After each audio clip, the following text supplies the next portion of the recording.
Statistical assistant free exam സീരീസിലെ രണ്ടാമത്തെ എക്സാമിൻ്റെ സൊല്യൂഷൻസ് ആണ് നമ്മൾ ഡിസ്കസ് ചെയ്യുന്നത്. സോ ഇതതിൻ്റെ സെക്കൻഡ് പാർട്ടാണ്. നമുക്ക് ഈ ഒരു പാർട്ടിൽ ഗ്രൂപ്പ് തിയറി ആൻഡ് നമ്പർ തിയറിയിൽ നിന്ന് വന്നിട്ടുള്ള ക്വസ്റ്റ്യൻസ് ഡിസ്കസ് ചെയ്യാം. Which of the following statements are true എന്നാണ് ചോദിച്ചിട്ടുള്ളത്. ആദ്യത്തെ സ്റ്റേറ്റ്മെൻറ്റ് നോക്കാം. All groups of order 4 are abelian. So order 4 ആയിട്ടുള്ള എല്ലാ ഗ്രൂപ്പുകളും അബീലിയൻ ആണ് എന്നാണ് പറഞ്ഞിട്ടുള്ളത്. അപ്പോൾ നമുക്ക് ഈ ഓർഡർ 4ൽ എത്ര ഗ്രൂപ്പ്സ് ഉണ്ടെന്ന് നോക്കാം. അപ് ടു ഐസോമോർഫിസം ഓർഡർ 4 ഉള്ള 2 ഗ്രൂപ്പ്സ് ആണുള്ളത്. അത് first one Z4 and second one Klein 4 group, K4 group. അപ്പോൾ ഇത് രണ്ടും അബീലിയൻ ഗ്രൂപ്പ്സ് ആണ്. സോ അപ് ടു ഐസോമോർഫിസം ഈ 2 ഗ്രൂപ്പുകളേ ഉള്ളൂ. ബാക്കി ഓർഡർ 4 വരുന്ന എല്ലാ ഗ്രൂപ്പുകളും എയ്തർ Z4നോട് അല്ലെങ്കിൽ K4നോട് ഐസോമോർഫിക് ആയിരിക്കും. സോ അതുകൊണ്ട് ഇത് രണ്ടും അബീലിയൻ ഗ്രൂപ്പ്സ് ആണ്. therefore നമുക്ക് എന്ത് പറയാൻ പറ്റും? ഓർഡർ 4 ഉള്ള എല്ലാ ഗ്രൂപ്പുകളും അബീലിയൻ ആണ്. സോ ഓപ്ഷൻ എ ഒരു കറക്റ്റ് സ്റ്റേറ്റ്മെന്റ് ആണ്.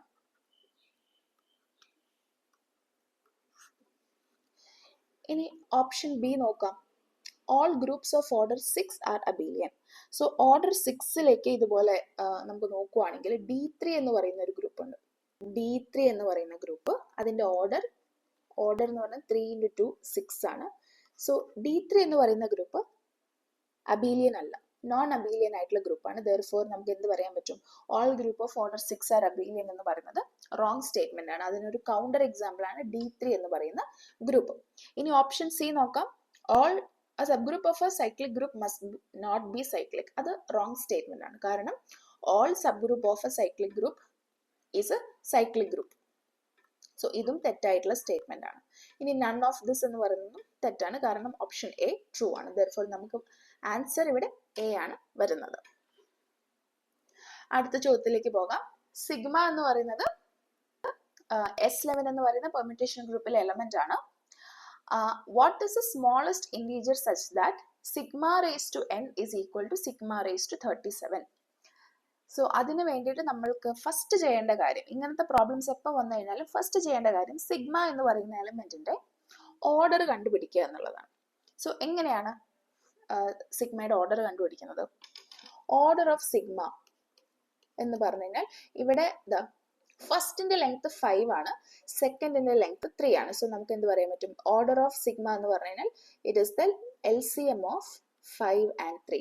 LCM ഓഫ് 5 and 3 എന്ന് പറഞ്ഞാൽ 15 ആണ്. therefore സിഗ്മയുടെ ഓർഡർ 15 ആണെന്ന് മനസ്സിലായി. സിഗ്മയുടെ ഓർഡർ 15 ആണെന്ന് പറഞ്ഞു കഴിഞ്ഞാൽ അതിന്റെ അർത്ഥം എന്താണ്? സിഗ്മ റേസ് ടു 15 എന്ന് പറഞ്ഞു കഴിഞ്ഞാൽ ഐഡന്റിറ്റി എലമെന്റ് ആയിരിക്കും. Let it be E.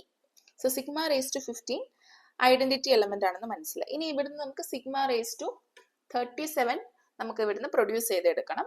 So sigma raise to 37 എന്ന് പറഞ്ഞാൽ എങ്ങനെ നമുക്ക് റെപ്രസെന്റ് ചെയ്യാൻ പറ്റും? Is equal to sigma raise to 15 raise to 2. അപ്പൊ എന്ത് വരും? സിഗ്മ റേസ് ടു 30 എന്ന് വന്നു. അതിന്റെ കൂടെ ഇൻറ്റു സിഗ്മ റേസ് ടു 7 കൂടെ ചെയ്ത് കഴിഞ്ഞാൽ സിഗ്മ റേസ് ടു 37 ആയി.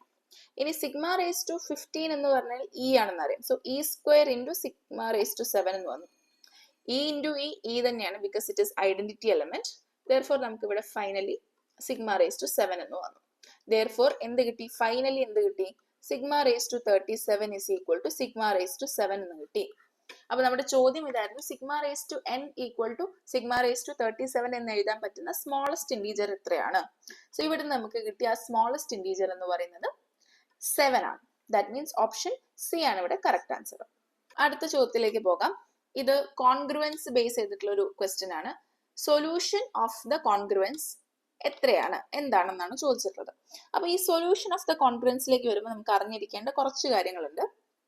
AX is congruent to B mod n എന്ന് പറയുന്ന ഈ ഒരു കോൺഗ്രുവൻസിന് സൊല്യൂഷൻ ഉണ്ടാകണമെങ്കിൽ has a solution if and only if implies and implied by GCD of AN should divide B. It divides B. ഇങ്ങനെയാണെങ്കിൽ AX congruent to B mod n ഒരു solution ഉണ്ട്. ഇനി ഇതിൽ നിന്ന് തന്നെ നമുക്ക് എന്ത് പറയാൻ പറ്റും? GCD ഓഫ് AN നമ്മൾ എടുക്കുന്ന GCD 1 ആണെങ്കിൽ ആസ് യൂണിക് സൊല്യൂഷൻ യൂണിക് സൊല്യൂഷന്റെ ഫോം എന്തായിരിക്കും? യൂണിക് സൊല്യൂഷന്റെ ഫോം ഇങ്ങനെയാണ്: X congruent to B A raise to 5 of n minus 1 mod n എന്നുള്ള ഫോമിലുള്ള യൂണിക് സൊല്യൂഷൻ ആയിരിക്കും. ഇനി G C D of A N എന്ന് പറയുന്നത് ഡി ആയിരിക്കട്ടെ. ഡി ആണെങ്കിൽ ഹാസ് ഡി ഇൻകോൺഗ്രുവന്റ് സൊല്യൂഷൻസ്. ഇതാണ് സൊല്യൂഷൻ ഓഫ് കോൺഗ്രുവൻസസിൽ നമുക്ക് ഓർത്തിരിക്കേണ്ട 2 പോയിന്റുകൾ. സോ സൊല്യൂഷൻ ഉണ്ടാകണമെങ്കിൽ A X congruent to B mod എന്നിന് സൊല്യൂഷൻ ഉണ്ടാകണമെങ്കിൽ G C D of A N should divide B. അപ്പൊ ഇവിടെ നോക്കാം നമുക്ക് G C D of A N എന്താണെന്ന്. ഇവിടെ ആദ്യം നമുക്ക് ഐഡന്റിഫൈ ചെയ്യാം എ ബി എൻ എന്താണെന്ന്. So 12x congruent to 9 mod 15 എന്നാണ് നമ്മളുടെ പ്രോബ്ലം. സോ ഇവിടെ എല്ലാ ടേമിലും 3 കോമൺ ആണ്. സോ അതുകൊണ്ട് അത് പുറത്തേക്ക് എടുത്ത് ക്യാൻസൽ ഔട്ട് ചെയ്ത് കഴിഞ്ഞാൽ നമുക്ക് ഇതിനെ സിംപ്ലിഫൈ ചെയ്യാൻ പറ്റും. This is 4x congruent to 3 mod 5 എന്ന് നമുക്ക് പറയാൻ സാധിക്കും. Therefore നമുക്ക് ഇവിടുന്ന് നമ്മുടെ എ എന്ന് വെച്ചാൽ 4 ആണ്, ബി എന്ന് വെച്ച് കഴിഞ്ഞാൽ 3 ആണ്, ആൻഡ് എൻ എന്ന് പറഞ്ഞു കഴിഞ്ഞാൽ 5 ആണെന്ന് കിട്ടി. ഇനി G C D of A N ആണ് കാണേണ്ടത്. G C D of A N ഇവിടെ ജി സി ഡി ഓഫ് 4, 5 ആണ്, വിച്ച് ഇസ് ഈക്വൽ ടു 1. അപ്പം 1 divides 3, 1 divides all integers. So അതുകൊണ്ട് ഇവിടെ പ്രശ്നമില്ല, ഇതിന് എപ്പോഴും ഒരു സൊല്യൂഷൻ ഉണ്ടായിരിക്കും. ഇതിന് സൊല്യൂഷൻ ഉണ്ട്. ഇനി അതുപോലെ G C D of A N 1 ആണെങ്കിൽ യുണീക് സൊല്യൂഷൻ ഉണ്ട്. ആ യുണീക് സൊല്യൂഷന്റെ ഫോം നമ്മൾ പറഞ്ഞല്ലേ. സോ ഇവിടെ യുണീക് സൊല്യൂഷൻ ഉണ്ട്. അതിന്റെ ഫോം എന്താണ്? X is congruent to B into A raise to 5 of n minus 1 mod n എന്നുള്ള ഫോം ആണ് അല്ലെ. സോ ബി എന്ന് വെച്ച് കഴിഞ്ഞാൽ ഇവിടെ 3 ആണ്. സോ 3 ഇൻറ്റു എ എന്ന് വെച്ചാൽ ഇവിടെ 4 ആണ്. 4 raise to 5 of n. So 5 of 5 minus 1 mod 5. ഇങ്ങനെയാണ് സൊല്യൂഷൻ വരിക അല്ലെ. That is 3 into 5 of 5. 5 prime number ആയതുകൊണ്ട് 5 ഓഫ് 5 എന്ന് വെച്ചാൽ 4 ആണ്. So 4 minus 1 3. That is 3 into 4 cube mod 5 എന്നുള്ള രീതിയിൽ നമുക്ക് സൊല്യൂഷൻ വരും. That is congruent to 4 cube 64 ആണ്. 3 ഇൻറ്റു 64 മോഡ് 5 എന്നാണ് വരിക. സോ 64ന് നമ്മൾ മോഡുലോ 5 എടുത്തു കഴിഞ്ഞാൽ നമുക്ക് ബാക്കി 4 എന്നേ ഉണ്ടാവുള്ളൂ. സോ 64ന് പകരം ഞാൻ 3 ഇൻറ്റു 4 എന്ന് എഴുതി. 3 into 4 mod 5, that is 12 mod 5 എന്ന് വരും. 12 മോഡ് 5 എന്ന് പറഞ്ഞു കഴിഞ്ഞാൽ is congruent to 2 mod 5. 12 is congruent to 2 mod 5 ആണ്. സോ അതുകൊണ്ട് 12ന് പകരം 2 മോഡ് 5 എന്ന് എഴുതാൻ സാധിച്ചു. സോ ഫൈനലി നമുക്ക് ആൻസർ വരുന്നത് എന്താണ്? x is congruent to 2 mod 5 എന്നുള്ളതാണ് നമ്മുടെ answer. That is option B. നമുക്ക് അടുത്ത പ്രോബ്ലത്തിലേക്ക് പോകാം. ഓയിലർ-ടോഷ്യൻ ഫംഗ്ഷൻ അതിന്റെ വാല്യൂ ആണ് കാണാൻ പറഞ്ഞിട്ടുള്ളത്. 1200 എന്ന് പറയുന്ന ഇന്റീജറിന്റെ ഓയിലർ-ടോഷ്യൻ ഫംഗ്ഷൻ വാല്യൂ ആണ് ചോദിച്ചിട്ടുള്ളത്. സോ നമുക്ക് ഓയിലർ-ടോഷ്യൻ ഫംഗ്ഷനെ പറ്റി അറിയുന്ന 1-2 കാര്യങ്ങൾ എഴുതിയാലോ. phi of n, if n is a prime, then phi of n is equal to n minus 1. ഇനി n എന്ന് പറയുന്നത് നമുക്കൊരു കോമ്പോസിറ്റ് നമ്പർ ആണ്, ആൻഡ് അതിങ്ങനെ എഴുതാൻ സാധിക്കുമെന്ന് വിചാരിക്കാം. This is equal to p1 raised to n1, p2 raised to n2, etc. pr raised to nr, where p1, p2, etc. pr are primes. ഇങ്ങനെയാണെങ്കിൽ നമ്മൾ എങ്ങനെയാണ് phi of n കാണുന്നത്? നമുക്ക് phi of p1 raised to n1 കാണാം.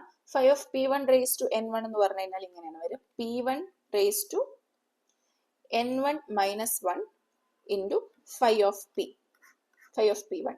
ഇതാണ് phi of p1 raised to n1. So ഓരോ p1 raised to n1നും നമുക്ക് ആ രീതിയിൽ നമുക്ക് ഫൈയുടെ വാല്യൂ കണ്ടുപിടിക്കാം.